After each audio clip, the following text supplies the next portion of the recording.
ৰাজগড়ত এটা মানে চিগনেচাৰ প্ৰজেক্টৰ কাম চলি আছে। এই চিগনেচাৰ প্ৰজেক্টটো 16 দিয়া এই মানে অমিত আগৰৱালা বুলি তোমাৰ মানুহ এটা কাম কৰে, নাহৰকটীয়া ল'ৰা এটা। সি মানে মন মৰ্জিৰে কামটো কৰি আছে। গোটেই বেপাৰীবিলাক মানে দোকান চোকানবিলাক আছে, এইবিলাক ভাঙি মেলি এটা ফুটপাথত বহাই থৈ দিছিলোঁ মই। সেই মানুহবিলাকৰ অশান্তি দোকানখিনি হৈ গ'লে হৈ যায়। এই ষ্টেডিয়ামটো মই আপোনাৰ অডিটৰিয়ামটো এইবিলাক এনেকৈ ভৰ্তি খেল আছে লগত মোৰ। এই কণ্ট্ৰেক্টাৰটো মানে এনেকৈ নহ'ব ইয়াত। আমাৰ ডিপাৰ্টমেণ্টে পিডব্লিউ চম্ভালিব নাই পৰা ইয়াত। ইয়াক একদম ভালকৈ চম্ভালাচোন। সেই মানে নাহৰকটীয়া অচিটো পঠিয়াই দিয়া, নাহৰকটীয়া অচিটো মাতি আনি কিনি তাক মানে তোমাৰ অফিচৰ মুখত মানে 5 ঘণ্টামান বহাই থৈ দিয়াচোন। একদম আজিৰ ভিতৰতে মাতি পিনি তাক বহাই থৈ দিয়ে ৰাতি 12 ঘণ্টামান দিলে।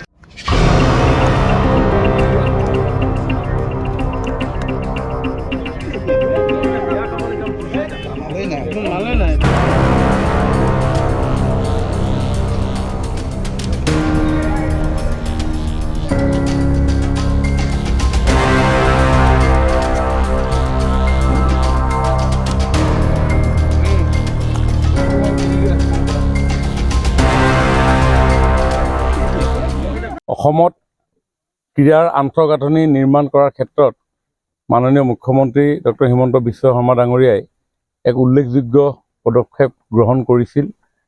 যি পদক্ষেপৰ ভিত্তিত সমগ্ৰ অসমত 40টা বিধানসভা সমষ্টিত একোখনকৈ ষ্টেডিয়াম নিৰ্মাণৰ সিদ্ধান্ত আৰু 10খন জিলাত এখন ডিষ্ট্ৰিক্ট ষ্টেডিয়াম নিৰ্মাণৰ সিদ্ধান্ত।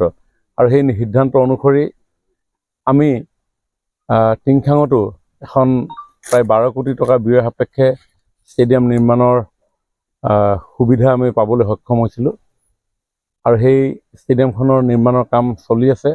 মই ভাবোঁ অসমত এই যি 40টা ষ্টেডিয়াম নিৰ্মাণ হৈ আছে, 10খন জিলা ক্ৰীড়া ষ্টেডিয়াম নিৰ্মাণ হৈ আছে, অন্যহাতে ডাঙৰ কমপ্লেক্স আমাৰ ডিব্ৰুগড়ত, খনিকৰ, লখিমপুৰৰ চাবুতি আৰু শুৱালকুছিত ইনফ্ৰাষ্ট্ৰাকচাৰ নিৰ্মাণ হৈছে। এইসমূহ সম্পূৰ্ণ হৈ উঠিলে অসমত এটা সুন্দৰ ক্ৰীড়াৰ ইনফ্ৰাষ্ট্ৰাকচাৰ গঢ় লৈ উঠিব।